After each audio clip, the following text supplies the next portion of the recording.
Metamorphic rocks वो rocks होती हैं जैसे कि मान लीजिए फॉर एग्जांपल ए है, मैंने ए को दबाया, कुछ उस पे प्रेशर हीट टेम्परेचर पड़ा और उससे कुछ और नया बन गया, मान लीजिए छोटा ए बन गया। जो इस साइड वेस्ट में आपको माउंटेन्स दिख रहे हैं उनकी जो वेरिएशन है वो यहाँ के मुकाबले कम है। अगर हिमालयस में हम डेप्थ में गए, जैसे हमने ग्रेटर हिमालयस, लेसर हिमालयस और शिवालिक पढ़ा और थोड़ा डेप्थ में जाते तो हमें Punjab Himalayas, Kumaon Himalayas, Nepal Himalayas and Assam Himalayas भी देखने मिलते। दो तरह के पोजीशन आपको, शेप आपको देखने को मिलती है राजस्थान में। एक आपको ये मिल रही है मिट्टी के डले से है, ऐसा देखो ये शेप बन गई, इधर रेत रेत है, इधर खाई सी खड्डा सा दिख रहा है। हाय एवरीवन, क्या हाल चाल है आप सभी के। सो कैसे हैं हमारे बच्चे जो कर रहे हैं इन बचे हुए एग्जाम की तैयारी। जी हाँ, स्प्रिंट सीजन सेशन आपके साथ आ चुका है। जब आप इस लेक्चर को देखेंगे तो उम्मीद है कि अब तक जो भी लेक्चर्स हुए होंगे बहुत बिंदास, बहुत मजेदार और बहुत ही समझदारी के साथ आपने किए होंगे। आज वैसे ही एक लेक्चर स्प्रिंट में आपके साथ एसएसटी में पहला टॉपिक पहली बार चेंज के साथ आ रहा है। दो चेंज है, एक तो हम रूटीन पैटर्न फॉलो नहीं कर रहे हैं, हम हिस्ट्री की शुरुआत नहीं कर रहे हैं। रीजन है उसका, खास बात है, खास ये कि हम हिस्ट्री को सबसे पहले कर लेते हैं, एग्जाम के आते आते तक हिस्ट्री भूल जाते हैं, तो हिस्ट्री को हमने रखा है बीच में। ठीक है, ज्योग्राफी जिसमें मैप वर्क होता है, लॉट ऑफ प्रैक्टिस चाहिए, तो शुरू से करेंगे, एंड बीच सब जगह चलते रहेंगे। ठीक है, दूसरी बात, ना थ्योरी है ना फ्लो चार्ट्स है, बात कुछ खास है। इस बार नई शुरुआत पिक्चर बेस के साथ पूरे चैप्टर को आप करने वाले हैं। ठीक है, थ्योरी मैं यहां पे लिख लिख के ऐसे बता दूंगा, डोंट वरी, उतना कुछ है नहीं, बट हमारा जो लेक्चर है वो कंप्लीटली पिक्चर बेस्ड रहने वाला है, जो आज तक ना हुआ है, और शायद ये चीज अगर अच्छी लगी आपको तो ये आगे होगा। इसी उम्मीद के साथ कि आपको इस लेक्चर को बहुत इंजॉय करेंगे, आपको सब कुछ समझ में आने वाला है, मैं इस लेक्चर की शुरुआत करता हूं। लेक्चर का नाम है physical features of India, that's it. बहुत simple, crisp, cut to cut रखने वाले हैं, फालतू दाएं बाएं इधर उधर नहीं जाएंगे। जो काम का है वो यहां नाम आएगा, जो यहां काम का नहीं है वो यहां नहीं आएगा, सिंपल सी बात है। दो चीजों की रिक्वेस्ट मेरी आपसे रहेगी, पहली ये पूरे डेडिकेशन के साथ इस चैप्टर को पढ़िएगा। रीजन ये है, आपकी दो समस्याएं रहती हैं, सर चैप्टर तो समझ में आ गया, मैप वर्क नहीं आ रहा है, और फिर लिखे कैसे ये समझ में नहीं आ रहा। तो दोनों बातों को यहां पर आप पूरी तरीके से सीखेंगे कि किसी टॉपिक के बारे में हम कैसे लिखते हैं, वो मैं आपके साथ शुरू से लेकर एंड तक इस बात पे चर्चा करता रहूंगा, बताता रहूंगा कैसे लिखते हैं। दूसरी चीज, मैप वर्क, जो इस टॉपिक से मैप वर्क एनसीईआरटी में है और जो इस टॉपिक से आना है वो मैं आपको प्रैक्टिस कराऊंगा। ठीक है, इससे पहले भी आपने न्यूज चैनल पर जरूर इस मैप वर्क को किया होगा, बट हम तो हर बार करेंगे, स्टूडेंट है भाई, प्रैक्टिस मांगता है स्टूडेंट, तो वो हम लोग चीज करेंगे। इस चैप्टर में जब आप पढ़ेंगे तो बहुत सिंपल सी बात है, आप जो कुछ समझे और जो कुछ आपके मन में हो, please please please comment section ना भर देना। समझ में आया, क्या समझ में आया, नहीं समझ में आया, क्या नहीं समझ में आया, क्या डाउट्स थे, क्या डाउट्स नहीं थे, चैप्टर कैसा लगा, ये भी अपने को लास्ट में आप लोगों से जरूर कमेंट सेक्शन में देखना है। सर चैप्टर XYZ इतना अच्छा लगा, बेहतरीन था, जैसा भी था, सच बोलिएगा। सच्चाई जो है ना थोड़ी सी मतलब प्रॉब्लम कर सकती है, बट अच्छी लगती है। एट द एंड घुमा फिरा किसी चीज का अच्छा नहीं, क्योंकि घुमा फिराने के लिए नदियां बहुत है ना, बातें नहीं। सो इस चैप्टर की शुरुआत करते हैं फिजिकल फीचर्स ऑफ इंडिया के साथ। अब फिजिकल फीचर्स ऑफ इंडिया जब आप देख रहे हैं तो सिंपल सी बात है कि फिजिकल फीचर्स का मतलब है फिजिकली हिंदुस्तान यानी भारत की जमीन पर जो कुछ पाया जा रहा है, चाहे वो पहाड़ हो, चाहे वो नदियां हो, माउंटेन्स हो, प्लेन्स हो, कोस्टल हो, आइलैंड्स हो, सब कुछ है। So all are the parts of physical features of India, जिसमें हम पूरी ज्योग्राफी को हम पढ़ने वाले, कवर करने वाले। कोई टेंशन वाली बात नहीं है। क्या क्या पढ़ेंगे सर इसमें, तो देखिए इसमें एक ही टॉपिक सिंपल आप मान लीजिए, हम फिजियोग्राफिक डिविजन्स पे ध्यान देने वाले हैं। हम फिजियोग्राफिक डिविजन्स पर ध्यान देने वाले हैं। फिजियोग्राफिक डिविजन्स क्या होती हैं, पूरे टॉपिक में आपको सिर्फ यही देखने को मिलेगा और कुछ है ही नहीं चैप्टर में। जैसे कि आपके 6 फिजियोग्राफिक कराए गए हैं, जो कि आपके हैं हिमालय माउंटेन्स, यानी कि हिमालयाज माउंटेन्स, पहला very important. Secondly northern plains, again very very important, northern plains. ठीक है, third is desert, fourth is peninsular plateau, peninsular plateau, fifth is coastal plains, and last is islands.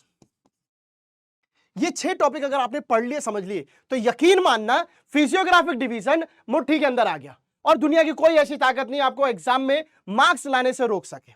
Exam बहुत पास है, जानते हैं, सब कुछ बहुत अच्छे से होना चाहिए, ये उम्मीद आप भी लगा के बैठे, हम भी लगा के बैठे।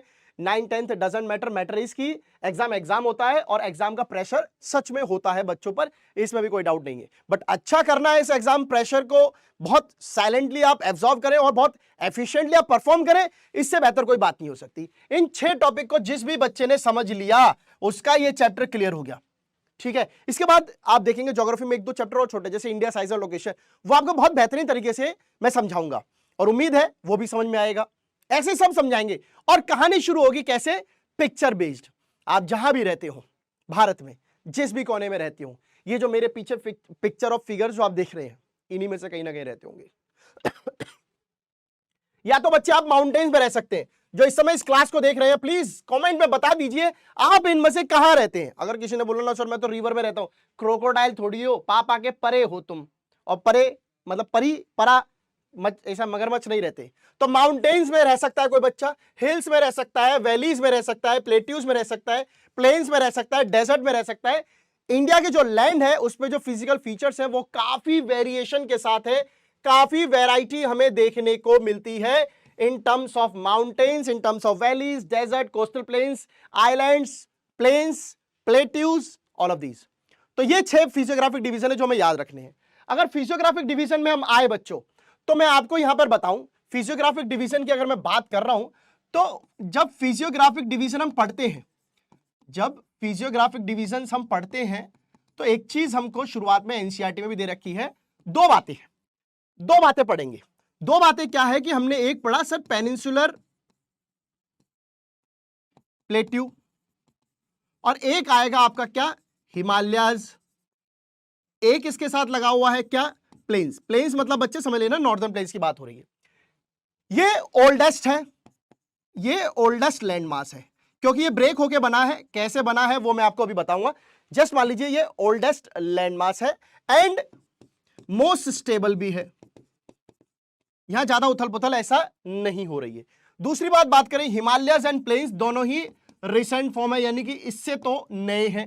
दूसरी बात, Himalayas only for Himalayas, I am talking about for only Himalayas. Himalayas जो है ना मोस्ट अनस्टेबल है, कभी बर्फ का खिसकना, कभी पहाड़ का टूटना, ये सब होता रहता है। तो पेनिनसुलर प्लेट्यू जो है वो स्टेबल लैंड मास है ना, मोस्ट स्टेबल लैंड मास है, और हिमालयस जो है वो मोस्ट अनस्टेबल लैंड मास है। हिमालयस एंड प्लेन्स दोनों ही रिसेंट फॉर्म में बने हैं, इसमें भी कोई डाउट नहीं है। ये बहुत बेसिक सी बात है। फीचर्स में हमारे पास माउंटेन्स, प्लेट्यूज, डेजर्ट ये सब भी हैं, बट हमने एक थोड़ा सा स्टार्टिंग में समझ लेना है कि पेनिनसुलर प्लेट्यू जो है वो ओल्डेस्ट है, स्टेबल है। ये जो बना है इसमें आपको सिर्फ 2 चीजें याद रखनी है, इग्नियस रॉक्स होती हैं और प्लस मेटामॉर्फिक रॉक्स होती हैं। मेटामॉर्फिक रॉक्स वो रॉक्स होती हैं, जैसे कि मान लीजिए फॉर एग्जांपल ए है, मैंने ए को दबाया, कुछ उस पे प्रेशर, हीट, टेम्परेचर पड़ा और उससे कुछ और नया बन गया, मान लीजिए छोटा ए बन गया। फॉर एग्जांपल मैं समझा रहा आपको, कोई बड़ी चट्टान है, ए है, समय के साथ, हीट के साथ, temperature, wind, natural environmental conditions में उसका रूप बदलता है, कायांतरित हो जाती है, अपना फॉर्म चेंज कर लेती है, मेटामॉर्फिक होता है। इग्निशियस वो होती हैं जो लावा से बनती हैं, यानी कि इसमें जो मिट्टी में हाथ रहा है, जो पत्थर चट्टान है उसमें वॉल्केनिक इरप्शंस का हाथ रहा है, वॉल्केनोस से ये तैयार हुआ है पेनिनसुलर प्लेट्यू।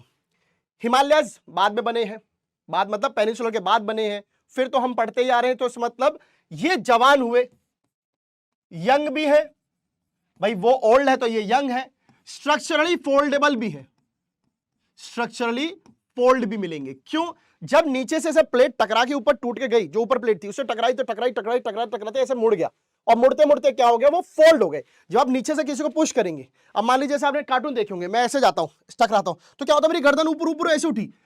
कार्टून में आपने देखा होगा, लोग मरते नहीं है कार्टून में, कार्टून कभी मरा ही नहीं। टॉम एंड जेरी देखा था, जेरी और टॉम ट्रक के नीचे भी आ जाते तो थोड़ी देर में फिर खड़े हो जाते थे, पापड़ जैसे बन गए, पेपर जैसे पतले हो गए, फिर भी मरे नहीं। तो यहां पर कैसा, ऐसे मैं टकराऊंगा और मैं ऊपर की तरफ उठता जाऊंगा, तो मैं ऊपर की तरफ ऐसे ऐसे और ऐसे उठूंगा, तो ये क्या बन गया, माउंटेन बन गया। वो बात अभी हम चर्चा करेंगे, बेसिक्स आपको समझ में आ गया है। कैसे ड्रिफ्ट हुई थी प्लेटें? शुरुआत में पैंजिया होता था, पूरा एक लैंड पार्ट, पूरा एक अर्थ, ठीक है। उसके बाद उसके 2 टुकड़े हुए, लॉरेशिया एंड गोंडवाना, 2 हिस्से हुए। 2 हिस्सों के बाद उसके north America, south America, Europe, Asia ये बने। ऊपर कैसे में एशिया है, यहां पर ये जो है गोंडवाना के टुकड़े होते हैं। इंडिया ना खिसकते ऐसा ऊपर की तरफ भाग रहा था, चलने लगा जाके ऊपर जाके चिपक गया ऐसा। जब ये इससे टकराया तो यहां पर जो है टकराव होता है और टकराव से फिर माउंटेन हुए। तो एक्चुअल में जो ये हिस्सा आया है नीचे का, जो नीचे का हिस्सा आया है वो आपने क्या देखा, वो तो भाई साहब इसका पार्ट था, इसका मतलब इसका पार्ट था, इसका मतलब यहां से ऐसा पार्ट था। तो ये जो हिस्सा आप देख रहे हैं, जो पेनिनसुलर प्लेटू में आप देखते हैं, वो इसलिए ओल्डेस्ट कहते हैं क्योंकि ये हिस्सा आके चिपका है नीचे से, बना नहीं है। बनने वाला हिस्सा जो ऊपर आके बना, इसका हिस्सा ऊपर जाके टकराया तो जो ऊपर पहले से था, ऊपर पहले से मतलब ये जो एशिया वाला पार्ट था, ये जो ऊपर इधर वाला पार्ट था, इससे टकरा के उससे दिमाग लड़ाया, दिमाग लगा के ही फिर क्या बने, इधर माउंटेन्स बनते हैं, हिमालयाज बनते हैं। ठीक है, ये तो हो गया प्लेट कोलिजन कैसा करा। बात करते हैं पहाड़। आप में से कुछ लोग रहते होंगे ऐसे पहाड़ों का निर्माण होता है, या आप लोग रहते होंगे प्लेन्स में। मोस्टली पॉपुलेशन प्लेन्स में आपको देखने को मिलेगी। अब प्लेन्स में जो रीजन है वो मैं आपको अभी यहां से वैसे जनरली बता रहा हूं, बट बताऊंगा। यहां पे आपको एलुवियल सॉइल बहुत मिलती है। एलुवियल सॉइल को लाने वाली 3 नदियां हैं, इंदस, गंगा एंड ब्रह्मपुत्र, जिनकी वजह से एलुवियल सॉइल डिपॉजिट होती है। एलुवियल सॉइल क्या होती है, इनकी वजह से डिपॉजिट होती है। इस एलुवियल सॉइल डिपॉजिट होने के कारण ही यहां पर पॉपुलेशन बहुत ज्यादा है। पॉपुलेशन क्यों ज्यादा है, क्योंकि यहां पर एग्रीकल्चरल अपॉर्चुनिटीज ज्यादा है। एग्रीकल्चर अपॉर्चुनिटीज बहुत ज्यादा है, लोगों को खाने के लिए जहां खाना मिलेगा लोग वहां रहेंगे, सिंपल सी बात है। ये मैं आपको बेसिक बता रहा हूं, अभी शुरुआत होनी बाकी है दोस्तों, शुरुआत होनी अभी बाकी है। प्लेन्स पे लोग क्यों रहते हैं, क्योंकि भाई वहां पे एलुवियल सॉइल है। एलुवियल सॉइल होने का क्या फायदा है, एग्रीकल्चर कंडीशंस बहुत अच्छी मिल जाती हैं। ये सब बातें हम कर रहे हैं। फिजियोग्राफिक डिविजन्स की बात कर लें, 6 फिजियोग्राफिक डिविजन्स होते हैं। मैंने आपको पहले बताया, जैसे कि आपके हिमालय माउंटेन्स आपके देखे होंगे, आपने बिल्कुल देखे होंगे। आपने देखे होंगे आपके प्लेन्स देखे होंगे। आपने आपके पेनिनसुलर प्लेट्यूज कहूं या फिर प्लेट्यूज कहूं, बात एक ही है, प्लेट्यूज भी देखे होंगे। और एक चीज और देखना, ये कैसा है, ऐसा बना हुआ है, चौड़े चौड़े से टेबल टाइप है। तो प्लेट्यूज के साथ एक फिगर फिक्स कर लो कि ये टेबल लाइन की तरह ऐसा होते हैं, फ्लैट ऐसे दिखते हैं, ठीक है। और आपने डेजर्ट भी देखा होगा। और ये सब अच्छी बात क्या पता है, इंडिया में सब कुछ है। तो इंडिया एक ऐसा देश है, भारत एक ऐसा देश है जहां वर्ल्ड में जो कुछ मिलता है वो सब यहां पे मिलता है। अलग अलग देशों में मिलता है, हमारे यहाँ एक ही देश में मिलता है, ठीक है। उसके अलावा आपकी कोस्टल प्लेन्स भी आपने देखे होंगे, और उसके अलावा हमारे प्यारे प्यारे ऐसा आइलैंड्स भी आपने देखे होंगे। बस ये 6 फिजियोग्राफिक डिवीजन है, और कुछ नहीं पढ़ाने वाला हूं इस चैप्टर में। सिंपल सी बात है, इन 6 को आपको पढ़ना है। बात शुरुआत करते हैं, क्यों वेस्ट करते हैं सर टाइम को, सीधी सी बात है, हिमालय माउंटेन्स की पढ़ाई हो रही है भाई, हिमालय माउंटेन्स की पढ़ाई हो रही है। क्या पढ़े हिमालय माउंटेन्स में, पहले बता चुका 2 सिंपल सी बात, Himalaya mountains are young, structurally fold है, ये बात हम जान चुके हैं। यंग है, स्ट्रक्चरली फोल्ड है, ठीक है। यंग है, स्ट्रक्चरली फोल्ड है। क्यों यंग है, मैंने बताया भाई, पहले आपका पेनिनसुलर प्लेट्यू होता था, वो ऊपर आके टकराया है, टकराने के बाद हिमालय माउंटेन्स का निर्माण हुआ है। तो they are young structurally fold mountains. ये तो होगी बहुत सिंपल सी बात सर, जो हमें आपने स्टार्टिंग में बता दी। Now the next thing is Himalaya mountains runs in east to west direction. अगर आपको ना नजर आए तो मैं ऐसा येलो कलर लेता हूं ज्यादा। आप डायरेक्शन देखिएगा, क्या डायरेक्शन है ये, क्या डायरेक्शन है ये, नजर आ रहा है कि नहीं आ रहा है नजर आपको। हम जो देख रहे हैं डायरेक्शन वो सिंपल ही देख रहे हैं, वेस्ट टू ईस्ट डायरेक्शन में जा रहा है, ईस्ट टू वेस्ट नहीं, वेस्ट टू ईस्ट, ऊपर से शुरू में वेस्ट टू ईस्ट डायरेक्शन है। अगर हम यहां बात कर लें इनकी डायरेक्शन की, तो क्या डायरेक्शन है बच्चों, वेस्ट टू ईस्ट की तरफ जाते हैं, वेस्ट टू ईस्ट की तरफ जाते हैं। अभी तक बहुत सिंपली समझाया है सर, ये कैसे जा रहे हैं, वेस्ट टू ईस्ट डायरेक्शन में जा रहे हैं, राइट। जो हिमालय माउंटेन्स आप देख रहे हैं, इनकी जो विड्थ है वो इस साइड ज्यादा नजर आएगी और इस साइड कम होती चली जाएगी। तो जो इनकी विड्थ है ना, जो इनकी चौड़ाई है, वो भी बच्चों वेरी करती है, वेरीज कितना, 400 से 150 किलोमीटर। वहां 400 किलोमीटर ऐसा गैप गैप गैप होते होते कम होते चले आ रहा है, वेस्ट टू ईस्ट डायरेक्शन में जा रहे हैं, स्ट्रक्चरली फोल्ड है ना, 400 से 150 किलोमीटर की तरफ चलते हैं। यहां जो माउंटेन्स मिल रहे हैं, जो इनकी एल्टीट्यूड वेरिएशन है, जो इनकी हाइट है, ध्यान रखिएगा, जो एल्टीट्यूड वेरिएशन है, जो यहां पे पहाड़ों की हाइट है, वो यहां लो रहती है एज कंपेयर टू ईस्ट। वहां नदियां वदियां तो वो कट जाते हैं, उस साइड ब्रह्मपुत्री पड़ती है, as compared to east side. जो ईस्ट साइड वेस्ट में आपको माउंटेन्स दिख रहे हैं उनकी जो वेरिएशन है वो यहां के मुकाबले कम है। चलिए ये हमने पढ़ा, और भी कुछ है तो हमने डायरेक्शन पढ़ ली, डिवीजन पढ़ ली, हमने देख लिया कौन सी डायरेक्शन में जाते हैं। दूसरी चीज अगर हम और देखें तो जो हमारी डायरेक्शन के साथ रिवर है, तो डायरेक्शन की स्टार्ट हो रही है भाई साहब कैसे, अपना इंदस रिवर से। तो आपके वेस्ट में माउंटेन्स में आपको इंदस रिवर देखने को मिलती है, वहीं ईस्ट साइड जो है वो आपको कौन सी रिवर देखने को मिलती है, ब्रह्मपुत्र रिवर देखने को मिलती है। तो क्या सीखा बच्चों हमने, हिमालय माउंटेन्स यंग है सर, स्ट्रक्चरली फोल्ड है, okay sir, they run in west to east direction, बिल्कुल सर, देयर एलिवेशन जो है less in where the western side as compare to eastern side, जो इनकी विड्थ है it also varies accordingly right from 400 kilometre to 150 kilometre. ठीक है sir, समझ गए, कोई दिक्कत कोई परेशानी यहां तक, और बताइए बच्चों कोई दिक्कत कोई परेशानी यहां तक, कोई परेशानी नहीं है। और क्या कर सकते हैं हिमालय माउंटेन्स के बारे में, तो सुनिएगा, हिमालय माउंटेन्स जो है पूरे हमारे फिजियोग्राफिक डिवीजन में सबसे ऊंचे हैं, है कि नहीं है, पूरे फिजियोग्राफिक डिवीजन में सबसे ऊंचे, मतलब ये लॉफ्टिएस्ट भी है। लॉफ्टिएस्ट मतलब ऊंचा, भाई सबसे सर के ऊपर बैठे तो ऊंचा है, लॉफ्टिएस्ट है, रग्ड है, भाई इनको कोई पॉलिश तो है नहीं, ऊबड़ खाबड़ नदियां आ रही हैं, कहीं से चटक है, कहीं चट्टान है, कुछ है, रग्ड है। और ये work as a barrier, barrier का भी काम करते हैं, रुकावट का काम करते हैं। क्यों करते हैं, अब आप एक बात समझिए, जो ऊपर से हवा आ रही है, अगर ये साइड नहीं होती तो ऊपर से आने वाली ठंडी हवा हमारे दिल्ली यूपी बिहार में सिकुड़ा देती हमें। ये पहाड़ों के होने के कारण, क्योंकि ऐसे मानो पीछे से ऐसे हवा आ रही है, इन्होंने रोक लिया। अभी इस पार जो क्लाइमेटिक कंडीशन है वो तो नॉर्मल है, इस साइड जो कंडीशन है वो तो नॉर्मल है, भाई पहाड़ ऐसे हैं, पीछे से हवा आ रही है, रोक लिया है, तो they act as a barrier. जो सेंट्रल एशिया से ठंडी हवाएं आती हैं उनको रोकने का भी काम माउंटेन करते हैं। ये तो होगी बहुत बेसिक सी जानकारी। East to west to east चल रहा है, इतना डिस्टेंस है, कितने किलोमीटर के, अब ये पूरी चौड़ाई 400 से 150 किलोमीटर की तो है ही है, बट इनकी लेंथ अगर मैं यहां से यहां तक नापूं तो जो इनकी लेंथ निकल के आती है वो बच्चों आपको आएगी कितना, 2400 किलोमीटर। इनकी लेंथ कितना है, 2400 किलोमीटर। विड्थ आपको पता चल गई, किलोमीटर आपको पता चल गया। माउंटेन्स तीन टाइप के होते हैं, तीन तरह के माउंटेन्स आपको देखने को मिलेंगे। सिंपली अगर मैं समझाऊं, 1 2 3, एक के पीछे एक के नीचे एक लाइन लगी हुई है, मतलब कि एक लाइन, दो लाइन, तीन लाइन। कहना क्यों है, क्योंकि they run in west to east direction, तो हर माउंटेन्स वेस्ट टू ईस्ट ही जाएगा। सबसे ऊपर वाला जो है उसको कहते हैं हम क्या, ग्रेट या फिर इनर। इनर क्यों कह रहे हैं, माउंटेन्स तो इसके ऊपर भी बने हुए हैं, तो माउंटेन्स के अंदर का हिस्सा है, अंदर का हिस्सा इसलिए इसे इनर कहते हैं। भाई माउंटेन्स जो है ना ऐसे ऐसे ऐसे ऐसे बन रहे हैं, ठीक है, हम तो उसके यहां पे पढ़ रहे हैं 3 रेंजेस, तो यहां माउंटेन्स जो शुरू है तो माउंटेन्स के अंदर का हिस्सा है ना, तो इनर हिमालयस। बड़े हैं सम हिमालयस में ग्रेट हिमालयस, हमेशा बर्फ रहती है हिमाद्री, ठीक है, और हिमाद्री। जो दूसरे वाले हैं उससे छोटे हैं, लेसर है, ग्रेट है इससे कम है, लेसर है, इसे क्या कहते हैं, हिमाचल कहते हैं। क्या कहते हैं, हिमाचल कहते हैं।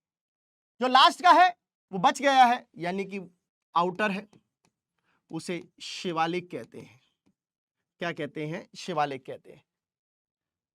पहला Himalayas, great Himalayas, inner Himalayas, Himadri है, यहां पर हमेशा क्या रहती है, स्नो रहती है, ये रग्ड भी है, रफ टफ ज्यादा है। लेसर हिमालयस है, यहां पर स्नो इतनी ज्यादा तो नहीं रहती, मौसम के हिसाब से बदलती रहती है, पर ये कॉम्प्रेस्ड है। और अगर मैं बताऊं इनका जो कोर मटेरियल है, कोर किसका बना है, ग्रेनाइट का बना है। ग्रेनाइट जो पत्थर होता है उसका बना है, अंदर तोड़ेंगे तो बीचों बीच ग्रेनाइट पत्थर निकलता है। ये थोड़े से जो है कॉम्प्रेस दबी हुई चट्टान है, मिक्स टाइप चट्टानों में कॉम्प्रेस्ड और ऐसे ऑल्टर्ड रॉक्स बनी हुई है, अलग अलग तरह की चट्टान मिल जाती हैं, ठीक है। शिवालिक और आउटर सबसे बाद गए, इसके बाद हिमाचल उत्तराखंड आपका खत्म होके फिर आपका नॉर्मल स्टार्ट हो जाता है। तो 3 हिमालयस हैं, सबसे बड़े ग्रेट, लेसर, आउटर। बात करते हैं ग्रेटर और हिमालयस या फिर हिमाद्री की, तीनों एक ही बात है। मैंने बताया क्या इनका जो डिस्टेंस है from west to east, west to east distance है बच्चों इनका 2400 किलोमीटर। कितना किलोमीटर, 2400 किलोमीटर। मतलब वेस्ट के पहाड़ से आप ईस्ट तक जाएंगे तो आपको 2400 किलोमीटर चलना पड़ेगा। वहीं अगर पहाड़ की डेप्थ आप पूछेंगे, ये एक पहाड़ कितना चौड़ाई से ऐसा जा रहा है, मतलब यहां पहाड़ की चौड़ाई क्या है, यहां पहाड़ की चौड़ाई क्या है, तो आपको पता चलेगा 400 किलोमीटर से 150 किलोमीटर तक इनकी वेरिएशन है, मतलब 2400 किलोमीटर डिस्टेंस हो गया। और अगर मैं यहां पर चौड़ाई जानूं तो ऐसा पता चलेगा यहां 400 और यहां पर 150, ये आप देख पा रहे हैं। इस पहाड़ की एवरेज हाइट कितनी होती है, एलिवेशन की बात करें, क्योंकि हमने बोला ना एलिवेशन उसकी जो है अपनी वेस्ट साइड में कम होती है, ईस्ट साइड की तरफ ज्यादा मिलती है। तो एलिवेशन की बात करें तो 6000 मीटर तक इनकी ऊंचाई हो जाती है, 6000 मीटर तक की। ठीक है, मैंने क्या बताया था, ये लॉफ्टीएस्ट भी है, ऊंचे ऊंचे पहाड़ है, यंग फोल्ड भी है, हाल ही में बने हैं, कॉन्टिन्यूस रेंज भी है, डिसेक्टेड उतनी नहीं है, डिसेक्टेड नहीं है, कॉन्टिन्यूस है। फिर ईस्टर्न साइड जब आप जाएंगे तो आपको डिसेक्टेड मिल जाएगा, क्योंकि ब्रह्मपुत्र बीच में बांग्लादेश इन्होंने भी काटा है, बांग्लादेश ने भी तो डिसेक्ट किया ही है। ठीक है, तो एसिमेट्रिकल भी है, एसिमेट्रिकल मतलब ये पहाड़ एक जैसे नहीं है, उबड़ खाबड़ है, ऊंचे नीचे हैं, ये फर्क है। इनका जो कोर है वो किसका बना है, ग्रेनाइट का बना है, इनका जो कोर है वो किसका बना है, ग्रेनाइट का बना है, ये मैंने आपको बता दिया है। एलिवेशंस आपको मिलेंगे जरूर ईस्ट में हाई, वेस्ट में कम मिल रही है, पर ध्यान रखिएगा। ठीक है, तो आप ये बात समझ गए कि नहीं समझ गए, समझ गए कि नहीं समझ गए बच्चों, क्लियर है? आगे चलते हैं। लेसर हिमालयाज की बात करें, लेसर हिमालयाज और हिमाचल दोनों एक ही बात है। इनका जो डिस्टेंस आप देख रहे हैं, इनका जो डिस्टेंस आप देख रहे हैं वो आपको देखने को मिलेगा क्या, 3700 से 4500 किलोमीटर तक, फ्रॉम वेस्ट टू ईस्ट, 3700 से 4500 किलोमीटर तक। और जो इनकी विड्थ होती है पहाड़ों की वो होती है 50 किलोमीटर तक। समझ आ रही बात, नहीं आ रही, समझ आ रही नहीं बात, आप देख लीजिए एक बार।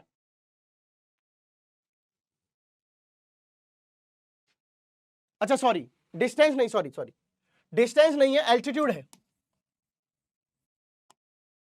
डिस्टेंस नहीं है, ऑल्टीट्यूड है। 3700 मीटर से लेकर 4500 तक। ठीक है, डिस्टेंस तो वो छोड़ दीजिए, वो तो पूरा है ही 2400 किलोमीटर में आपको दिख रहा है, उसी में सारे पहाड़ सब कुछ कवर है। इनका तो वैसे भी कम रहेगा क्योंकि डिसेक्टेड होते जाते हैं नीचे नीचे। ठीक है, सो इनकी जो हाइट है वो 3700 से 4500 मीटर तक है, किलोमीटर नहीं है, सॉरी उसको चेंज कर लीजिएगा। 50 किलोमीटर तक इनकी जो है अपनी चौड़ाई दिख रही है, जो कि वहां पर कितनी थी, 400 से 150 तक थी, और यहां पर आते आते वो हो गई 50। इसमें कुछ इंपॉर्टेंट रेंज भी है, इसकी सबसे मोस्ट इंपॉर्टेंट रेंज जो है वो कौन सी है, सबसे बड़ी और सबसे इंपॉर्टेंट पीर पंजाल। इसके अलावा यहां पर धौलाधार और महाभारत रेंज भी इंपॉर्टेंट है, बट सबसे इंपॉर्टेंट अगर हिमाचल और लेसर हिमालयाज में कोई है तो वो कौन सी है, पीर पांजाल है। कौन सी है, पीर पांजाल है। तो यहां पर जो लेसर हिमालयाज है उनकी जो एलिवेशन है वो 3700 से 4500 मीटर तक है। विड्थ जो दिख रही है आपको, जो चौड़ाई दिख रही है वो 50 किलोमीटर तक आपको नजर आ जाती है। उसके अलावा इसमें सबसे मोस्ट इंपॉर्टेंट पीर पंजाल है, महाभारत धौलाधार भी इसमें इंपॉर्टेंट है। इसमें आप देखेंगे कॉम्प्रेस्ड और अल्टर्ड रॉक से बना हुआ है। कई सारी valley, Kangra valley, Kullu valley, अपनी कश्मीर वैली, ये सब भी इसी में है। मोस्ट इंपॉर्टेंट वैलीज आपके सेकंड हिमालयास में पाई जाती है। ठीक है, आगे बढ़ते हैं, चलिए।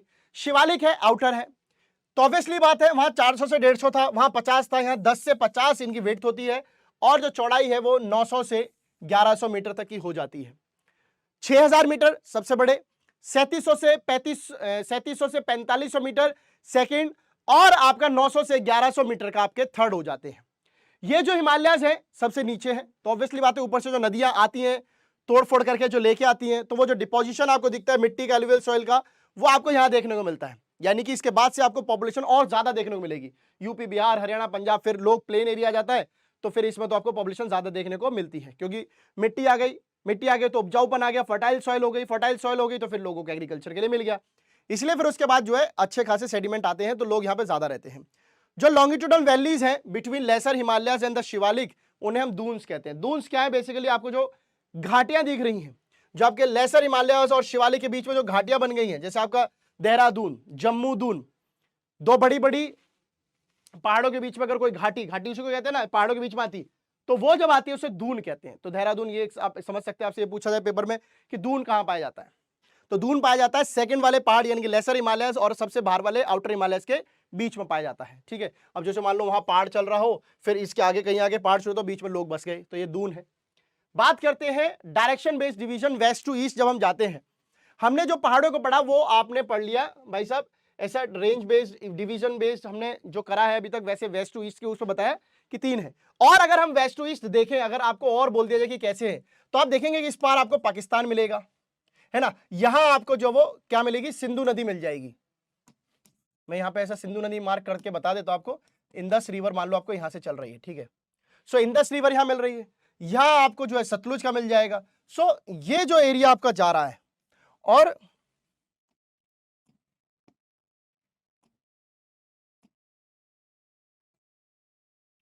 ये जो एरिया आपका ऐसे जा रहा है, मतलब मैं एग्जैक्ट मार्क नहीं कर रहा, ऐसा इंदस और सतलुज के बीच में, है ना,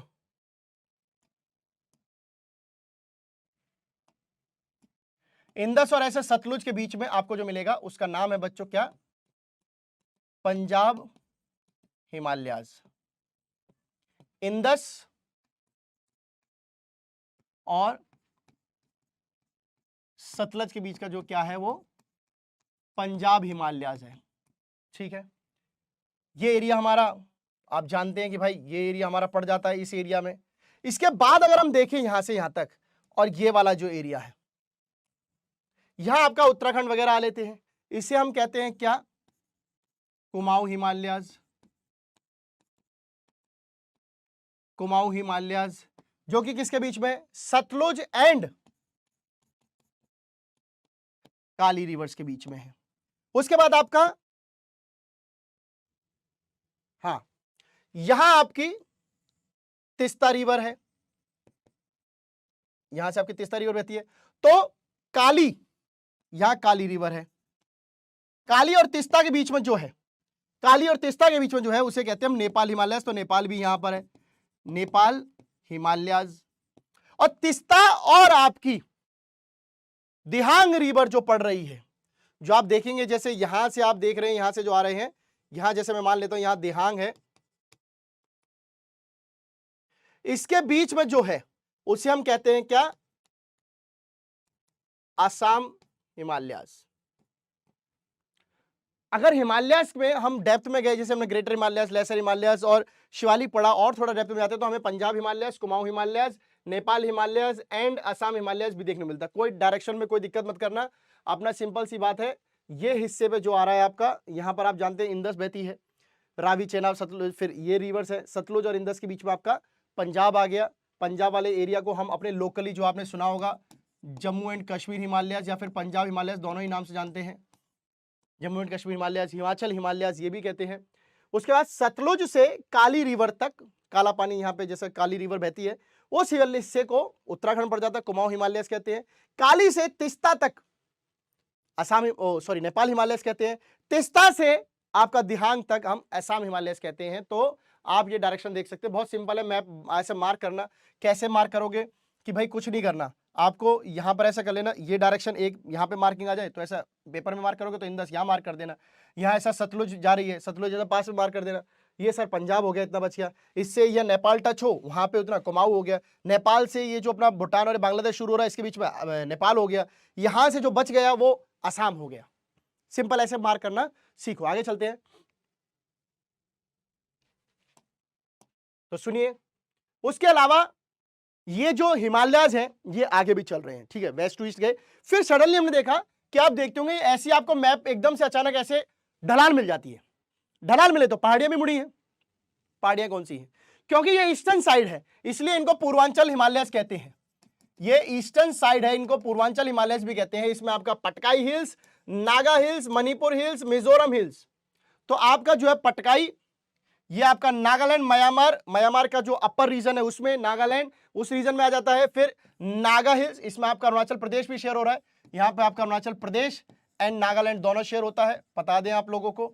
वहां नागा हिल्स मिजोरम में है। उसके बाद मेघालय में आपकी 3 हिल्स और है, गारो, खासी, जयंतिया, ये भी काफी इंपॉर्टेंट है मैप वर्क में। आप देख सकते हैं पटकाई आएगा, आपको इस तरीके से मार्क करना है कि आपका अरुणाचल प्रदेश में थोड़ा सा हो जाए, क्योंकि लोहित अरुणाचल प्रदेश में है, वहां थोड़ा मार्क हो जाए, थोड़ा नागालैंड में आ जाए। फिर नागालैंड में नागा तो पूरी पूरी है ही है, मिजोरम में मिजो है, गारो, खासी, जयंतिया आपकी मेघालय में है। ठीक है, समझ में आ गया कि नहीं आ गया? समझ में आ गया कि नहीं आ गया? आपसे कंचनजुंगा पूछा जा सकता है, तो कंचनजुंगा आप देखेंगे बांग्लादेश के इस पॉइंट, ऐसा यहाँ जो हमारा वो हिस्सा सा खड़ा होता है यहाँ आप मार्क कर सकते हैं, करेंगे धीरे धीरे करेंगे, डोंट वरी, अभी उन सब पर भी आएंगे, बट फिलहाल पता चल गया। सो हमारे हिमालय माउंटेन्स आपको खत्म हो गए, उम्मीद है कि आप लोगों को समझ में आ गया होगा। कोई डाउट रहे तो प्लीज बता दीजिए, कोई भी डाउट अगर आपको कमेंट सेक्शन में आता है तो आप बता सकते हैं कि क्या डाउट है। दून्स आपको समझा दिए हैं कैसे कैसे हैं भाई, लेसर हिमालयस और आउटर हिमालयस के बीच में दून्स पड़ते हैं। आउटर रेंज को शिवालिक कहते हैं, बीच वाले को हिमाचल कहते हैं, सबसे ऊपर वाले को हिमाद्री कहते हैं। कौन सा इनमें से हमेशा बर्फ से रहता है? हिमाद्री रहता है। रग्ड माउंटेन्स हैं, ग्रेटर हिमालयस जो हमेशा बर्फ से ढके रहते हैं। तो ये सब आप पढ़ चुके हैं। 3 हिमालयस हम ये डायरेक्शन बेस भी पढ़ के आए हैं कि भाई पंजाब हिमालयस, उसके बाद कुमाऊं, उसके बाद नेपाल, देन आपके असम हिमालयस, तो सब कुछ हम करके आए हैं। चलिए आगे चलते हैं, बात करते हैं नॉर्दर्न प्लेन्स की, बात करते हैं नॉर्दर्न प्लेन्स की। नॉर्दर्न प्लेन्स की बात करें तो सबसे अच्छी बात पॉपुलेटेड है, डेंसली पॉपुलेटेड है, बहुत ज्यादा पॉपुलेशन यहां पे मिलेगी, प्लस एग्रीकल्चर के रीजन बहुत अच्छे हैं, एग्रीकल्चर प्रैक्टिस बहुत अच्छी होती है यहां पर, ठीक है, एग्रीकल्चर प्रैक्टिस यहां पे बहुत अच्छी होती है, मानते कि नहीं मानते? ठीक है, अब और पढ़ते हैं। तो इनका जो एरिया है, नॉर्दर्न प्लेन्स का जो एरिया है वो है बच्चों 7 lakh square kilometre.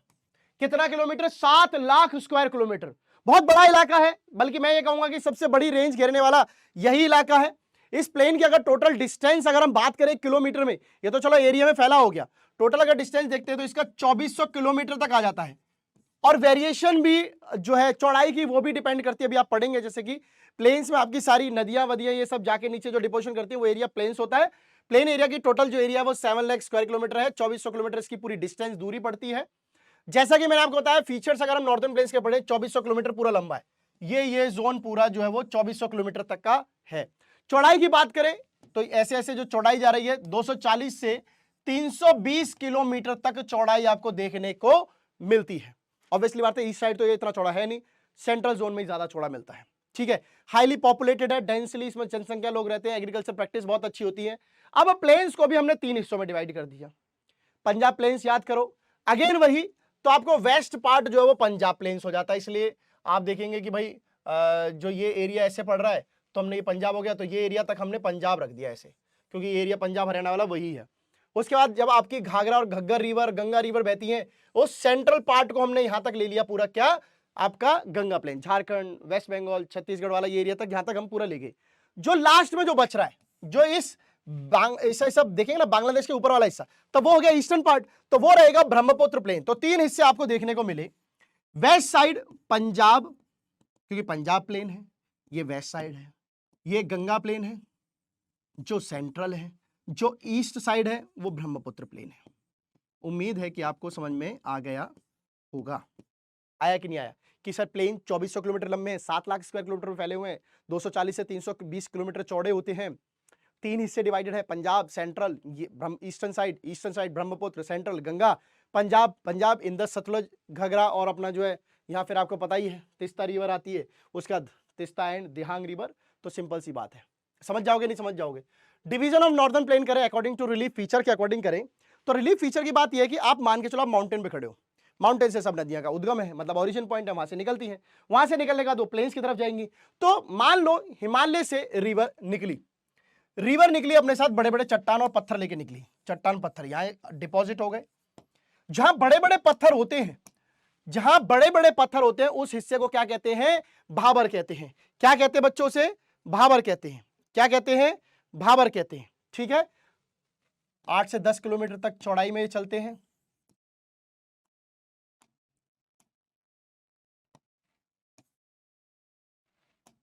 Narrow belt होती है, ज्यादा मोटी नहीं होती, 8 से 10 किलोमीटर तक इनकी बेल्ट होती है, मोटे मोटे पत्थर जहां रुके भाबर होते हैं। उसके बाद यहां पर सारी नदियां डिसअपीयर हो जाती हैं। यहां पर क्या कह सकते हैं? भाबर में क्या कह सकते हैं? वाटर जो वो डिसअपीयर हो जाता है। कोई कहेगा सर कैसे हो जाता है? बड़ी बड़ी चट्टानों पे खड़े होकर देखोगे तो पानी तो नीचे से निकल रहा है, दिखती क्या है? सिर्फ चट्टानें, पानी तो नीचे से निकल गया। पानी जब निकल के कहीं गया तो वो हिस्सा पहुंचा तराई, तराई होता है दलदल पानी, तो यहां पर आपको वाटर अपीयर्स, यहां पे पानी नजर आएगा। ये मार्शी एरिया तो चिपचिपा दलदली, यहां पर फॉरेस्ट बहुत मिलेंगे आपको, फॉरेस्ट बहुत मिलेंगे क्योंकि हरियाली सारी यहीं होती है। उसके बाद मिट्टी जाती है, मिट्टी भी डिपॉजिट होगी। मिट्टी जो डिपॉजिट हुई मान लो कई साल पहले हुई, तो जो ओल्ड आपको दिख रही है, ये जो मिट्टी दिख रही है जो डिपॉजिट हो चुकी है, एक जमीन पर से वहां से नदी रोज जहां से चलेगी वहां से मिट्टी हटेगी, बट जिस एरिया से नदी चलेगी नहीं वहां मिट्टी पक्की होगी। अब हमारा घर है जिस मिट्टी पर है तो वो पक्की हो गई ना, तो वो एरिया हो गया आपका क्या, भांगर। ये है ओल्ड एलुवियल का इलाका, जो फिक्स्ड सॉइल यहां पर आके डिपॉजिट हो चुकी है, यहां पर डिपॉजिटेड सॉइल है, यहां पर ज्यादा फ्लो आपको पानी का, कभी जिंदगी में बाढ़ आई तो आई, नहीं तो फिक्स्ड है। खादर वो है जो आपका न्यू एलुवियल के साथ है, न्यू एलुवियल वाला। यहां पर जो मिट्टी आप देख रहे हैं, इस रिवर के आसपास जो मिट्टी चल रही है, रिवर ऐसा कर रही है, जो ताजा ताजा मिट्टी आप देख रहे हैं, तो ये जो है वो न्यू एलुवियल है। और ये क्या होती रहती है, हमेशा रिन्यूड होती रहती है। ये क्या होती रहती है, रिन्यूड हो रही होती है। नदी बह रही है, जमीन ऐसे है तो बीच में से नदी बह रही है, अपने साथ नदी मिट्टी ला रही होगी, मिट्टी ला रही होगी, अगल बगल डिपॉजिट भी करेगी। एक हिस्सा वो था जो पहले से फिक्स था, एक हिस्सा जो नदी में मिट्टी आई वो भी तो डिपॉजिट होगा कहीं ना कहीं, वो डिपॉजिट हो रहा है। अब ऐसी कोई मिट्टी अगर मान के चलो, अगर ऐसी कोई मिट्टी अगर है तो देखते हैं, ये मान लो ऐसे है, ठीक है। अब यहाँ क्या है, यहाँ आपने पुरानी मिट्टी आके रुक गई, ठीक है। अब इस नदी में भी मिट्टी बह रही है, तो ये यहाँ पे बहती जाएगी, ये यहाँ साइड साइड रहेगी, ये तो यहाँ साइड साइड रहेगी ना, ये तो यहाँ साइड साइड रहेगी, थोड़ी जमाव होगी, नदी अपने साथ कुछ कुछ चले जाएगी, कुछ कुछ चेंज होती रहेगी। तो जो नदी के साइड साइड दिख रही है, ये आपको क्या मिली, खादर। क्या मिला, खादर। और जो ऊपर का हिस्सा फिक्स्ड है वो है भांगर। यानी कि भांगर आपका जो है वो एक तरीके से पुरानी मिट्टी हो गई। पुरानी मिट्टी होने के कारण भांगर में क्या मिलते हैं, मोड़ कंकड़। कंकड़ क्या मिलते हैं, मोर मिलते हैं। इसमें खादर में क्या मिलते हैं, कंकड़ क्या होते हैं बच्चों, लेस होते हैं। कंकड़ क्या होते हैं, इसमें लेस होते हैं। अब एक बात तो, जिस के घर में पत्थर पत्थर होंगे वो क्या बंजर और क्या उपजाऊपन देगा भाई साहब, सोचिए। जहां मोर कंकड़ होंगे तो वो लेस फर्टाइल होगी। पत्थरों में कहीं किसानी थोड़ी होती है, एग्रीकल्चर थोड़ी होता है। जहां लेस पत्थर होंगे वहां पर मोर फर्टाइल होगी, वहां जमीन ज्यादा फर्टाइल होती है। तो आप समझ गए खादर बांगर में क्या फर्क है, वो ओल्ड है, खादर न्यू है। दूसरा क्या, बांगर और खादर को अगर याद रखिए सर कौन सा ओल्ड है कौन सा न्यू, हम भूल गए, तो याद कीजिएगा ABCDEFGHIJ के तक। बी पहले आया है, के अभी अभी आया है, पढ़ने में तो बी पहले आता है, तो इसका मतलब ये है ओल्ड है, ओल्ड लेटर है, ये न्यू है। तो चलिए निवारण हो चुका है, डिसीजन हो चुका है, कौन सी ओल्ड है कौन सी न्यू है, ये भी पता चल गया। 8 से 10 किलोमीटर भाबर जो है बेसिकली क्या है, स्टोन बेल्ट हो गई है। कैसी है, यहाँ पर क्या मिल रहे हैं, स्टोन मिल रहे हैं, बड़े बड़े स्टोन मिल रहे हैं, ठीक है। भाबर क्या हो रहा है, कंफ्यूज मत होगा, वो भाबर है और ये भांगर है। भांगर सॉइल का है, भाबर कंकड़ मिट्टी पत्थर है, ठीक है। ये स्टोन के लिए है, ये सॉइल वाला हिस्सा है। तो दोनों में कंफ्यूज नहीं होना है, पहले जो आता है वो भाबर है, फिर जो आता है वो भांगर है, ठीक है। भांगर ऐसा सीमेंट से आएगा, सीमेंट का होता है, मिट्टी जैसा ऐसा होता है, ठीक है। आगे चलते हैं, पेनिनसुलर प्लेट्यू पे आते हैं। पेनिनसुलर प्लेट्यू क्या बच्चों, आप सभी जानते हैं कि पेनिनसुलर प्लेट्यू बहुत सिंपल सी बात है। पेनिनसुलर प्लेट्यू होता है जो हमारा नीचे से शिफ्ट होकर ऊपर की तरफ पहाड़ों जगह टकराया था। Oldest and most stable landmass, oldest and most stable landmass, इसमें कोई दो राय नहीं है, कोई दो राय नहीं है। दूसरी चीज पेनिनसुलर प्लेट्यू के लिए जो याद रखेंगे, किससे बना है, इग्नियस प्लस मेटामॉर्फिक रॉक से बना है। चलिए ये भी याद रहेगा। प्लेट्यू के दो हिस्से होते हैं, ये भी याद रख लेंगे सर, रख लेंगे, चलिए आप कह रहे हैं तो।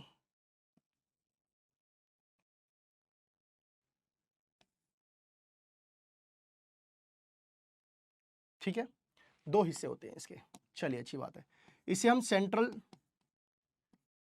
प्लेट्यू कहते हैं, पार्ट कह लीजिए, इसे हम डेक्कन प्लेट्यू कहते हैं। आप सोच रहे हैं सर बीच में आपने गैप छोड़ दिया, यस गैप छोड़ा है, जानबूझ के छोड़ा गया है। क्यों छोड़ा गया है तो ध्यान से सुनिएगा। इसके बीच में आपकी विंध्या है और सतपुड़ा है, ऊपर वाली लाइन को विंध्या कहते हैं, रेंज है, पर्वत, ये विंध्या रेंज है, और नीचे वाली सतपुड़ा रेंज है, ठीक है।